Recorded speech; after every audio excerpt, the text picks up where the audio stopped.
Rolling? Oh, apparently, yes. All right. Well, hold on. Give me a minute here. I got to get set up. I guess I don't need my earbuds on. That's Probably not. all right. Let's Do you see. want those straps on like that? Oh, right. I'm supposed to. People are totally listening right now, and the screen is Rolling? black. Yep. Oh, apparently, yes. All right. Well, hold on. Give me a minute here. There we go. Okay, good.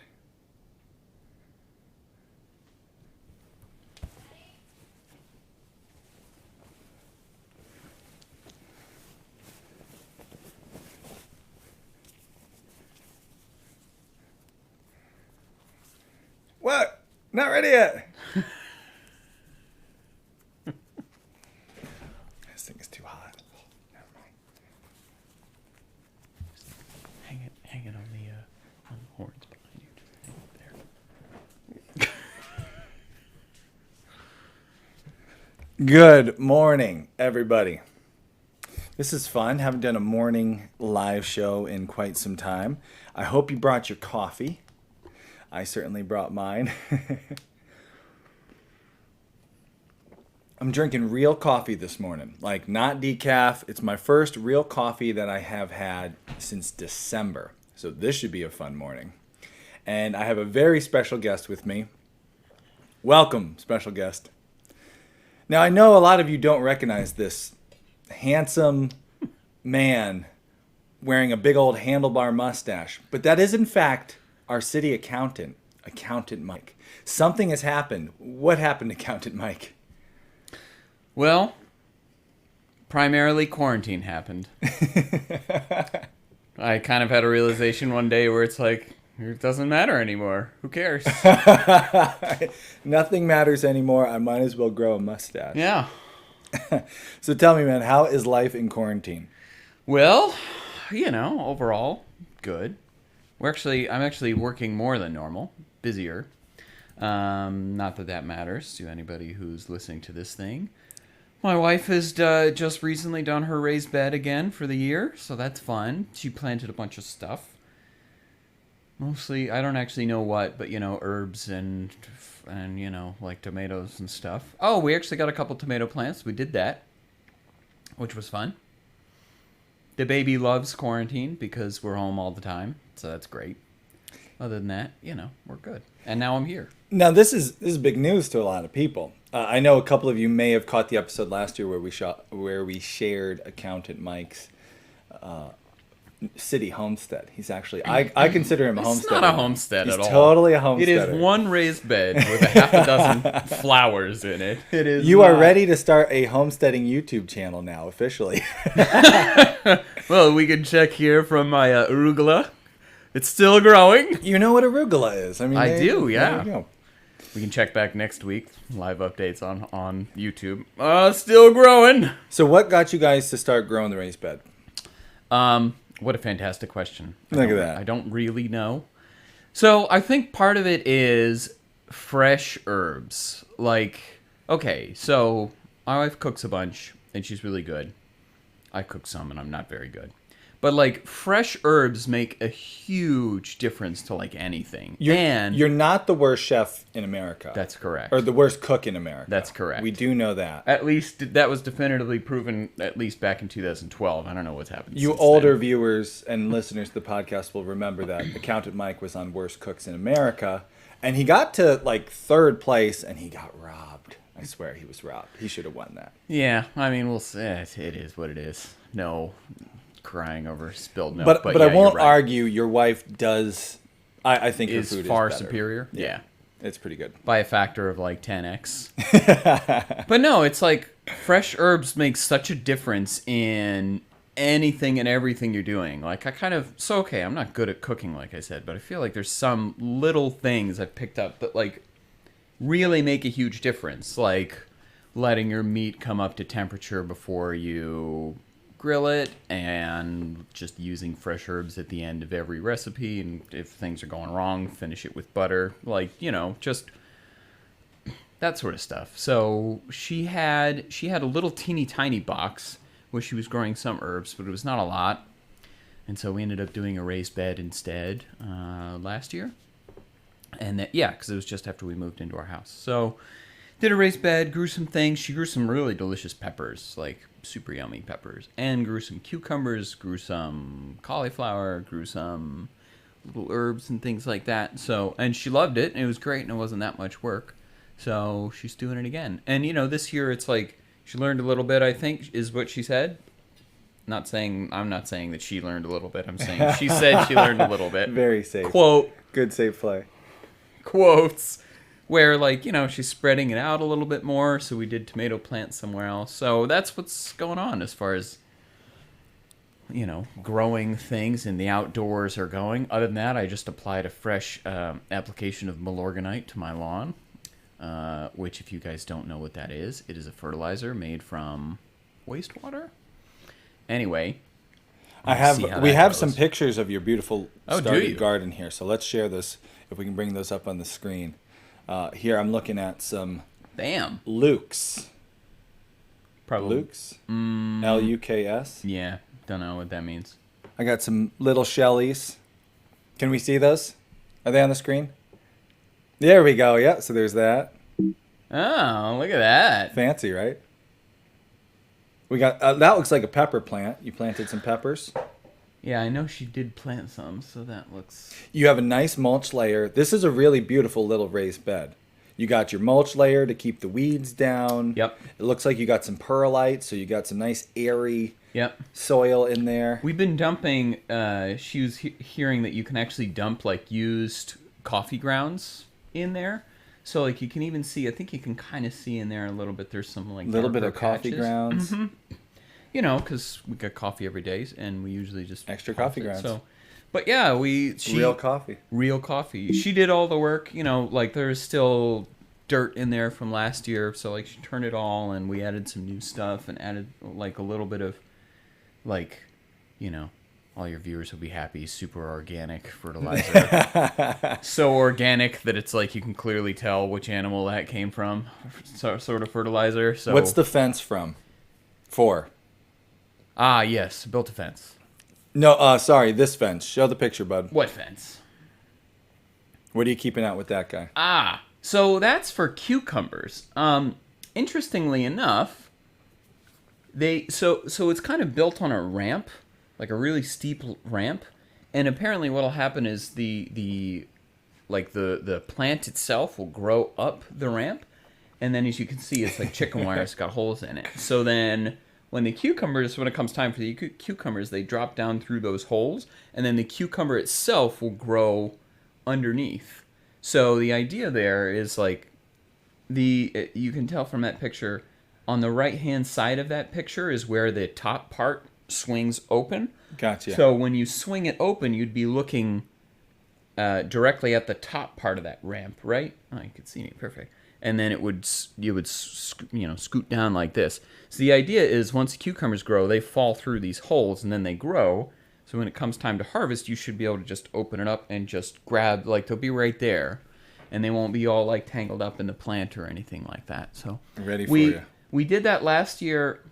I have no part in this thing. I have no credit. She did that last year, except she did a half circle, and that was hard because they ended up getting all clumped in.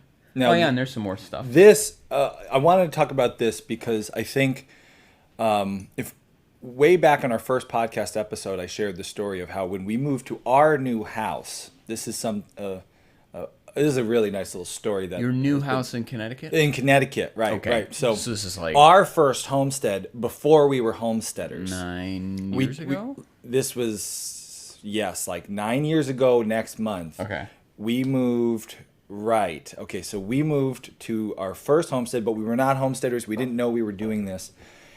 We had no intentions of... we had some intentions of growing stuff, but we weren't going to do this. This is totally... Anyway, we got to our new homestead, and we were working on the house, and the first people there, day one, Accountant Mike and his wife, Lily, were there with us, painting wood paneling, wood paneling and wood paneling and more wood paneling, and we were priming it and scraping it and prying it off the walls. And as a housewarming gift, Accountant Mike and his wife Lily brought us a big old herb, like the one you see with the basil there, a big old herb garden, and it was already planted. There were already herbs coming out of it. And that was like a little bit of a spark. What Accountant Mike said, the fresh herbs, I think they are the biggest bang for your buck. And we called this city, this morning's coffee talk is City Homesteader Coffee Talk. If you are a city homesteader, and or if you're not a homesteader yet, but you're in the city and you're like, I want to do this, I have this dream, but I can't do anything right now. I love this picture because it's a little balcony, a little outdoor space.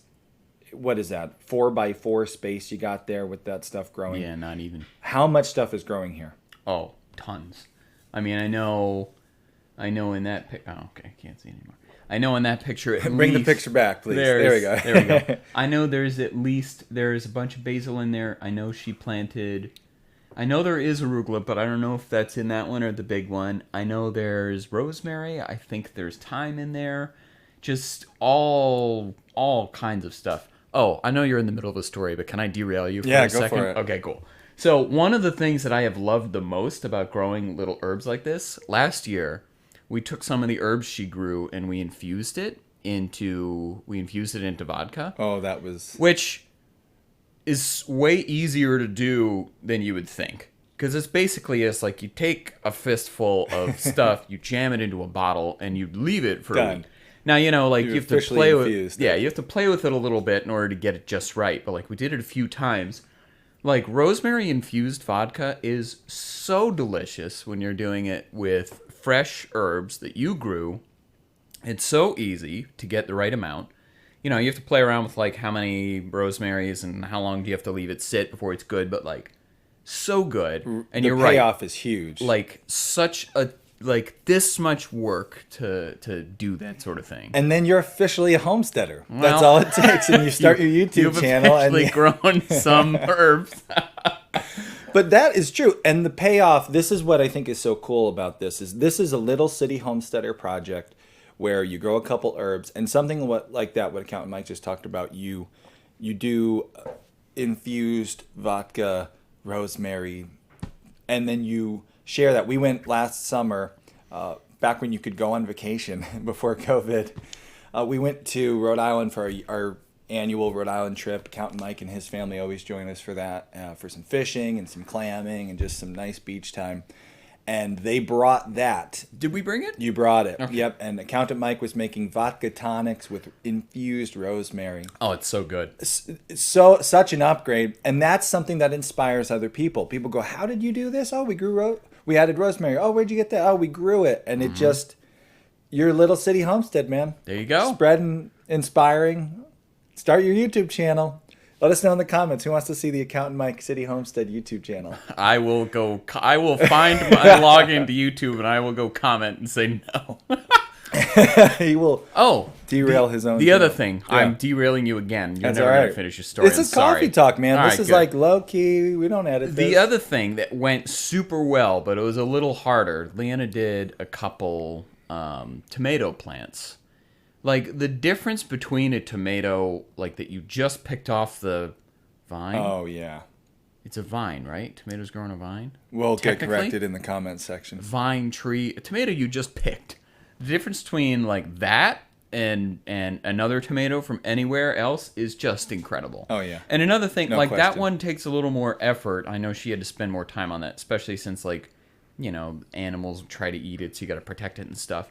But, you could pick one. You practically could pick a tomato off the vine tree, green thing, and you practically could just bite it like an apple, and it was delicious. Or, even better, slice it up real thin, put some, mozzarella cheese in there, grab a sprig of basil that you just grew, drizzle it with some, balsamic, and, it's delicious. It sounds amazing. So we're doing that level of stuff. This we would never be able to survive off of what we're growing, but it's a bunch of little tiny things that are kind of nice here and there. Honestly, I really think that's how most of us get started, and that's really where my derailed story was going. I hate I have like hated gardening. Like when Kay first pitched me the idea of gardening, I was like, no, I dig in the dirt all day. I've told this story many times. I was an excavating contractor. I had a shovel in my hand a lot of the day. I didn't want to come home and have my shovel in my hand. But that little pot on the porch, little gift from our friends to get us started. Accountant Mike's wife, her family has a long history of gardening and using it in really good Italian cooking. And so she knew the value of that, the fresh herbs. And man, just having that there throughout the summer to use just was like that little seed planted that has grown into now much more. Punny. Much more. Now, I don't love gardening. Accountant Mike's garden looked way better than mine last year. Theirs looked really beautiful, and I'm sure it'll be the same this year. But now I have the hydroponic garden going, and we were showing them. Accountant Mike's talked in the past about being a little interested in aquaponics and hydroponics, right? Yeah. It appeals to your more technical... Yeah, I'm going to derail you again. The story's over. She inspired me. Okay, good. Let's finish that one. Thank the Lord so I can just talk. Okay. This is why he's here. A lot of what you do, I can't see myself doing. Like milking a camel? You can't see yourself doing that? I don't see myself ever owning a camel or really livestock, no livestock. But there are some things that do interest me. The raised beds, I think the raised beds are a great way to start. I built mine. I ended up using cedar, which lasts longer but is more expensive, so it cost me more to actually build mine. But you could build it out of a lower quality wood and just know that it's not going to last as long. Like, it was not expensive to build. It was not difficult to build. And I did the extra little thing on top, which you don't have to do. But, like, it makes the gardening aspect so much easier. Because instead of needing to, like, till and deal with this huge tract of land, it's like you just have this small little space and you can have really quality soil inside of it and it's less work. So the raised beds I really like. The aquaponics, I like the idea of the aquaponics because I like the idea of doing... I like the idea of doing something in a cycle like that. Yeah. So if you're watching the live stream and you don't know what aquaponics are, there is a great interview with... the kid. Jonathan, sorry if you're watching, I forgot your name, but I remember you. Where, like, great little setups. You can do it at a really tiny scale to kind of dip your foot in the water if you want to try it. But aquaponics, the idea is you take hydroponics, which is... growing plants in some sort of non-dirt medium, right? And then usually with, there's water involved. And you take hydroponics and you add a complement to that, which is fish, like tilapia or something, right? And they kind of work in cycle where the fish help clean the water and stuff. And then the plants like absorb a bunch of nutrients from the water and spit out garbage, and then the fish eat the garbage, and it's a cycle. So that's my explanation. Fish eat the garbage. Fish eat the garbage, and it's a cycle. But it's nice because, like, you can grow, lettuce or something out of the hydroponics, really good lettuce, and then from time to time you'll harvest the fish, and you'll have fish. Now, it's not like you're not getting striped bass out of this thing, but it's fish out of nowhere. So, like, that interests me. I would need more of a setup, and I don't have anywhere to do it, but, like, I could see myself at some point in the future where, like, my wife does some tomato plants, and she does her raised bed, and I've got a little aquaponics set up. That's probably the furthest I would ever go. I'm not going farther than that. I would love to see that happen. So I'm now announcing the GoFundMe for Accountant Mike's aquaponics I don't have the system. space. That's the problem. I don't have anywhere to put it. All right. Well, we will work on that. We will start a Accountant Mike down the path. I am going to show him my Crack Key hydroponic system, and you'll see that in an upcoming video. I got to show them how to plant a Crack Key. They wanted to go home and try that out, planting in a jar. The point is, start a little something, everybody. You can be my city accountant with a little balcony and totally be growing something that actually improves your life, improves your food. Fresh herbs are a huge just flavor burst. They will upgrade your food quality so much. I used to help at a online cooking school. I filmed an online cooking school series of videos for like 2 or 3 years. And every single video, except for maybe some of the dessert ones, she had fresh herbs. Yeah. She was a culinary instructor, and one of the things I learned was like you have to have fresh herbs. Yeah. So if you do nothing else but a little pot of fresh herbs on your balcony, and you put that on your nice dishes and in your delicious beverages, you'll be better for it. You'll officially be a homesteader and start a YouTube channel.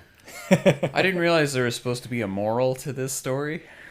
That's just how I do things. I guess I always had morals to my coffee talk. I guess the moral to my story is, yes. So take like 3 or 4 sprigs of rosemary that you grew yourself. Put it in like the bigger size vodka bottle. I think it's like 1.75 liter. We've found last year Tito's works really well for infusing.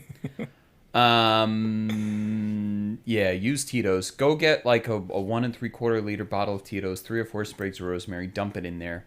Leave it. I can't remember if we put it in the fridge or the freezer. I think we put it in the fridge for the infusing part for like a week and a half. Something like that. Week and a half, 10 days.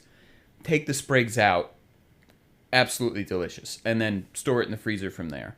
And then what you do, at that point, grab a glass with a lemon wedge, rim the glass, always rim the glass, dump your lemon wedge in there, dump some of your infused vodka in, couple of ice cubes, some tonic. Super delicious, and you just made a drink in like 20 seconds because you put no effort in. Oh, man.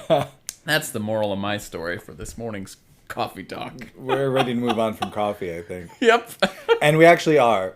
We are going to continue this show at the Homesteading Pioneers live from the barn. Me and Accountant Mike are going to go on from our relaxing coffee talk, which mostly encourage you to have a really delicious drink this afternoon. Yeah. We're going to be talking about your farm business thriving in a post-COVID-19 world.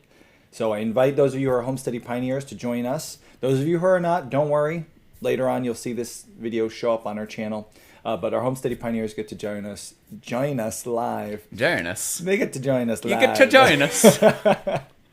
And they'll be able to ask Accountant Mike some questions. We're going to be talking about marketing your business to people who have experienced, food shortage-ish. We're going to talk about how you can get loans for your business to help you through this rough patch. We're going to talk about all kinds of things. So if you're thinking about running a farm business, that's going to be good. It's not too late to join us. If you become a pioneer right now, you will be able to join us. Is there a knock on our studio door? Yeah? Yeah? Someone found us. Who's knocking on the door? You can open the door. Anyway, we're going to transition, and so we invite you to... Oh, it's a child. It is somebody knocking. Hey, kiddo. Hey, buddy. You just coming on in to check out what's going on? You want to say hi on the camera before you go? Hi. Here, come this way so they can see you. Come. Before we go, we do have to do a Camel Train shout-out. Do you have your phone on you? Me? Yeah. We're going to let Accountant Mike do today's Camel Train shout-out. I'm going to airdrop you the shout-out, Accountant Mike. Uh-oh. And the way we do this... Oh, you're on camera. There you go. Oh, you're off camera again. We missed it. Did you get your shout-out? Decline. Accept. Yes, got There it is. So... What do I do with Accountant this? Mike is about to do our Camel Train shout-out. Today's video is brought to you all from Karen Bowtie. Perfect person to do Karen Bowtie's I thought I was shout-out. doing this. You're doing it. Take it All away. right, fine. So, Camel Train shout out. Today's show is brought to you by Karen Bowtie. Let's learn a little bit about Karen Bowtie. He left. Whatever. We live in a small town in Idaho. We have 18 acres. Nice. Horses, alpacas, chickens, and soon pigs. Oh. My dream is to someday get a mini Jersey for milk. It seems like it's worked out very well for Austin. And I don't recall the podcast, but I seem to remember, like, if you're going to get a cow, a mini Jersey is a very economical, like, good money for value sort of thing. But I don't remember that. Anyway, Karen continues to say, I still have to work on my husband to get him on board. Slow but steady wins the race. I just retired last year and look forward to our future in homesteading. I do everything and anything that brings me joy. No more working in a cubicle. Yay. Thank the Lord. Congratulations, Karen, for escaping your cubicle world Keep working on your husband. Slow but steady wins the race. I'm telling you, delicious fresh herbs and infused drinks will do it. Over time. Anyway, congratulations. I'm very happy for you. That's very nice. Small town in Idaho, and you've got 18 acres. Horses, alpacas, chickens, and soon pigs. Unless you have hired help, your husband might already be on board. As if you have multiple of all those animals, that's a lot. But yeah, mini jerseys. Good. Oh, he's telling me this, so I think I have to stop now. Okay. Oh. What do you do for the ending of a YouTube video? Well, thanks for watching. I don't actually know if anyone is watching, but for that one person out there, thanks for watching. This has been a delight.